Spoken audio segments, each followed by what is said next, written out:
Hey, racing fans, Scott Shapiro here, along with Mike Beer to talk about Wednesday's race of the day. And again, it's at Keeneland, Wednesday, October 22nd, race number 6, second level allowance event at 6 furlongs over the main track and part of the late pick 3 and in the late horizontals as well.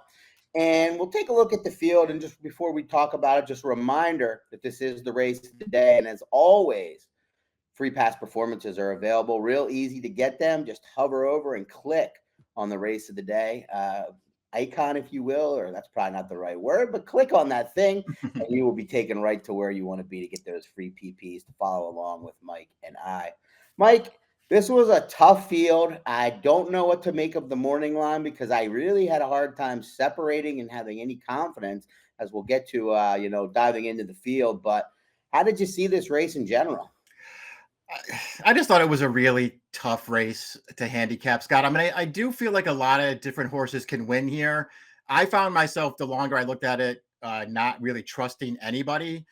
And so, my first thought was, whoever the favorites are, I probably don't want them because I just don't trust anybody to really show up here and run their good race. So I won't take a short price. And, you mentioned the morning line. I mean, that makes it adds an added layer here because I don't know who the favorites are going to be necessarily. They're not going to bet the race, in my opinion, along this morning line. I don't think that's how the race is going to get bet, but I don't know who, outside of the 10 who I think has to take money. I don't know who else is going to get bet in here. Yeah, I really struggled as well, but I think obviously, as usual, what'll play a big piece in it is how they run the race early, how the race shakes out. And there's a lot of speed towards the outside as we take a look at the Timeform US pace projector. There's a lot of horses that in some capacity want to be forward here. But most of the most aggressive ones, I think, are the outside. So I think, for the most part, I kind of agree with this. Yeah, I can see the pace being competitive, and I think you're right, Scott. I mean, the horses toward the outside. It seems like maybe that's where most of the speed is. Some of these horses drawn down towards the inside, have to come out of there running maybe for a little bit of position. But I can see the pace being competitive, and I can certainly see the outside horses being right up there. Yeah, and one of the horses as we move into the field is number 1, Keep It Easy, who's done some of his best running towards the front end. Probably doesn't want to come from too far out of it. This is a cool, well-bred son of hard spun turf out of the turf router Boxwood. Really love this pedigree for 2 turns on the turf, but hasn't been what he's tried for Dale Romans, and he's got kind of a spotty year thus far after a good 2-year-old campaign. Remember this horse kind of being some steam early on in his career. How do you see him fitting into this field?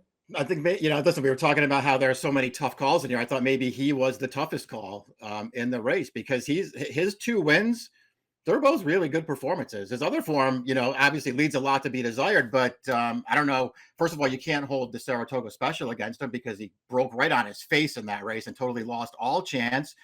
Out of the stakes win at Churchill as a 2-year-old, where I thought he ran really well in that race. They try the Fountain of Youth. He doesn't stretch out in a really tough spot. And then his only other start comes back in May. And listen, he did no running in that race, but they've laid him up since then. So it feels like maybe something went wrong. I don't know. His good race gives him a chance in here. He's got Lasix for a really good trainer. He's got speed, but he doesn't need the lead. This horse can win this race. I'll just wait and see what kind of price he is. Yeah, Corey Lander will be along the rail there, giving him a good ground-saving trip. Number 2, Legalize is another one that should get a good trip and will likely take more money than most and definitely, or not definitely than Keep It Easy, but is projected to. This horse goes second off the layoff for Cherie DeVoe, who has had some real up moments this year, but it hasn't been at this Keeneland meet. This one comes in off a 3rd place effort at Churchill. Yeah, I didn't like the race at Churchill. I mean, it was off of a leg. Listen, missed a lot of time before that. He missed a full year, got 1 start in earlier this year, didn't run well in that race, missed more time, came back in a most recent start there last month. I didn't think he ran well at all in that race, but there are certainly ways to mitigate that performance considering all the time that he missed. And he did start off his career with some potential. So maybe he gets back to form here and runs a good one. Again, I kind of don't agree with the morning line in this race, but IRAD is riding here. So maybe that pulls some money this horse's way. 4 to 1 to me is a terrible price on this horse. But if he drifts off that, I guess I wouldn't argue too hard. Yeah, I mean, Cherie and Irad probably why the morning line suggested, but I agree. I would not take 4 to 1. As we move to a horse coming in off a pair of runner-up efforts, including one on August 23rd, losing to stablemate Cat on Time, who was 3 to 5 and came back to win another race. that race was a good race, and he moves forward for a bar that wins a lot. The one negative I'll say before throwing to you, that was a day where the outside was the place to be, and he was on the outside throughout.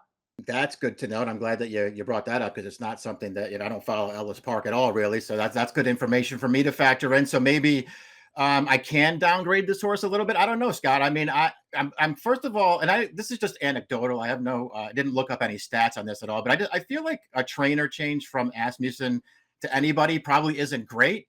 But this horse, they bought him for 55,000 back in May, and he clearly ran the best race of his life in his first start for David Jacobson. I mean, not only was the horse that he basically ran down, Cat on Time, was odds on in there. His stablemate Jacobson also trains him. That horse, this horse got by him. He ran to that horse in the stretch. He got by him and missed a brutal head bob there. Otherwise, he was going to win that race, and clearly the best race of his life. If he runs that race back, I think he's dangerous in here. Yeah, me too. The only knock I really have is the outside knock. That's good information. I like that. Yeah, we'll see. But number 4, Beeline, would hope that the only thing you could knock on his recent form is maybe being on the wrong part of the track. I don't necessarily think that's the case. It's a horse that was really fast early and has kind of just regressed after that really good start to his career down in Gulfstream for Riley Mott. Now, he's only raced once since early February and was over the all-weather at Turfway. Does come in off a long series of works and gets Johnny V, though. Yeah, exactly. We'll see what he can do here. He's another one. It's not easy to figure out what he's going to do. We're going to look at this is the second career start in his most recent win here at the Hutchison. His debut was really good. He grinds out this win here. He's just going to make it to the wire in this race. But it's still a really good performance, Scott. And since then, I just feel like he's been in some pretty tough races. The Pat Day Mile stuff, that allowance race at Churchill last June before the layoff, that was a really tough allowance race, and he just really couldn't go with those horses. 2 races earlier this year, not great, but one of them was on probably the wrong surface. Now he's back on dirt in a race where he could have some pace to come after. I don't know, man. I don't love him, but I'm not way against him. Yeah, he's not my style, but he's definitely kept better company than he faced today, and certainly merits some respect. Number 5, Tough Catch. I remember this was Dallas Stewart's Derby horse back on July 13th of 2024. He's got 1 or 2 Derby horses every year, but won at 6-1 on front running fashion at Saratoga. He's got a couple good efforts. They're both, towards or on the front end with Louis Saez aboard. I just really wonder where he's been and if we can really expect him to get back to his best. I'm worried about that. I'm worried that he could take some money in here with nothing but stakes races showing since the debut. His debut was good at Saratoga last year, and he's running all stakes races since then. If I'm being honest, Scott, I know that he hit the board in a couple of really nice stakes races in Kentucky late last year. I didn't think he ran great in either of those races. I thought he was just second best both times. And then when he won the Sugar Bowl, I mean, he was just way too good for those horses at 2-5. The runner-up was a first-time starter in that race, and nobody else ran. Of the horses that are certainly contenders and horses that could take money in here, I liked him the least. Yeah, I'm not a huge fan. One horse that I a little bit making a case for is a little bit of a reach, but number 6, Surly Furious, 7-year-old gelding, 0-4 at Keeneland, has never hit the board. Comes out of better competition, just like Beeline for sure, exiting a couple of stakes races.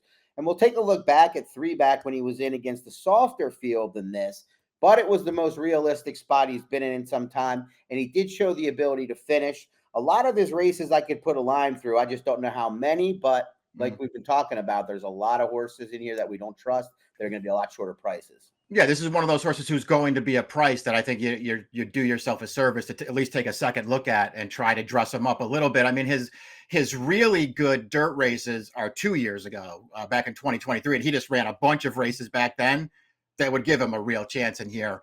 I'm a little turned off that 8 of his 9 career wins are on synthetic, and he's 1-for-15 on dirt. I don't love that about him, but he's going to be a price in this race, and he does have figures on dirt that would give him a real chance in this race. Another horse that his best efforts are, or some of them were in the all-weather, had a huge effort at Keeneland over the slop, and really has not been the same since. That's number 7, Suncroft, a long shot here for, again, owner-trainer David Jacobson, who bought this one back earlier on this year as well for a little more than the last one, but not 6 figures. Yeah, just a horse who never panned out for his prior connections, and they were really, they were top connections. It seemed like he had some potential early on, and he just never delivered on it. They put him through the sale, and Jacobson, took him over. I guess I don't care about the turf race. 2 starts back, Scott. Last time, I know it's sort of a weird kind of race, 4.5 at Charlestown, and he did have to work really hard to clear the lead in that race. But man, when you got 3 in the stretch going 4.5 at Charlestown, you're probably supposed to win that race, and he didn't. Agree. Number 8, One True Chance, like Suncroft and like the horse we'll talk about after, are the ones that were projected to be towards the front end in a race that is projected to be pretty quick. Number 8, One True Chance, son of Chance-a-Lot, that has a win over this course, was claimed by Eddie Kenneally from Wesley Ward on debut last year, and has done very little wrong thus far. This is his coming in off a long layoff in his first start against Older.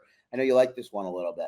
Yeah, we'll see what he can do here. It's not, I don't think it's an easy spot for this horse, but I liked all of his races earlier in his career, even his debut, which wasn't a fast race, but I thought he ran really well in there for Ward. I'm always interested, Scott, when good trainers, and Eddie Kenneally, make no mistake about it, he's a really good trainer. When they claim first-time starters, it always draws my attention, and I think he's done really well with this horse. I like all of his races, as I said. I know he's got speed, and there's other speed in this race, but when I watch his races, Scott, he doesn't look like a horse to me who needs to be on the lead to be effective. I think he was just there in his most recent start because he got a really good break from the inside, so they just went with him. I like that he's drawn outside. I like the trip that he projects to pull in this race. Kenneally does really, really well off of long layoffs.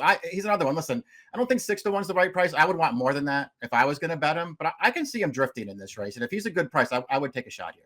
Ben Curtis, a good rider to back at prices pretty much since he's gotten here from overseas. As we move to number 9, Distorted Pro, a Minnesota bred that ran against non-Minnesota competition back on February 23rd at Oaklawn and won that race with a dead heat. 5 wins and 20 career starts. Obviously been keeping softer competition throughout, but he's hard to knock as far as tries hard almost every time. He really does. I think we kind of know what he is, and I feel like when you start going through the other horses in this race, there's a bunch of them that if they show up with their top race, I just don't think Distorted Pro can win here. I'm not going to knock this horse. He's a really big price. He was really game to win last time after a horse passed him in the stretch and he fought back to win. But I just thought this was probably too tough for him. Number 10 is Classify, the 3-1 morning line favorite, and does come back to the same level he was at just 18 days ago when he finished a well-beaten 5th. But look, 22-1 that day. And if you look into the field, it just was simply a much tougher field. Wasn't a very good effort from him, but there's a reason he's listed as the morning line favorite. Yeah, I didn't like his last race at all, but you're right. It was a pretty tough field, and it was a closer's race too. They went pretty fast early. I still didn't think that he ran well in there. You start picking through his form. He's got a bunch of races that are just going to make him really tough, and he is pretty reliable too. There are very few poor races on his card, so I get it. I can see him being the favorite in here. Maybe he'll just win. We already sort of tipped our hand, I think. I don't think either one of us wants a short price in this race. He's going to be a short price. I'll bet somebody else. Yeah, and he's got 8 seconds as we move to selections. Yeah. And I kind of said to the people, gave away the secret a little that you landed on the A horse in here, One True Chance. And I understand the upside is certainly there.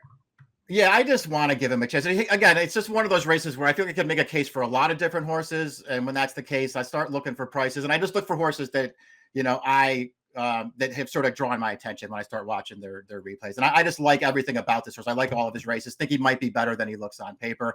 Almost put the 1 on top. But again, I thought he was a really tough call in here. I just want to see what price he is first. Price will always be important, as I landed on the 6, Surly Furious.